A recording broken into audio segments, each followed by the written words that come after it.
আরে, রান্নার ঠাকুর কারোর সাথে কথা বলছে মনে হচ্ছে। পেছন থেকে দেখে তো মন্ত্রী মশাই বলে মনে হচ্ছে। একটু কাছে গিয়ে দেখি তো কি ব্যাপার।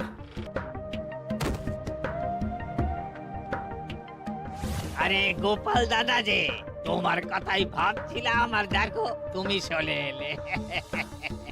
হুম, তুমি কি নিশ্চিত যে তুমি আমার কথাই ভাবছিলে? আমি তো তোমাকে কারোর একজনের সাথে কথা বলতে দেখলাম।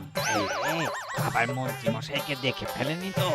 কথাটা বেফাঁস হয়ে যাওয়ার আগেই আমাকে কথা ঘোরাতে হবে। কি গো বলো, এত কি ভাবছো? ইয়ে, না না, এতে ভাবার আর কি আছে? কেউ না, কেউ না, কারোর সাথে কথা বলিনি। আমি তো একাই ছিলাম। তুমি বোধহয় ভুল দেখেছো। হ্যাঁ হ্যাঁ, ভুলই হবে। কি ব্যাপার, ঠাকুর এভাবে বলছে কেন?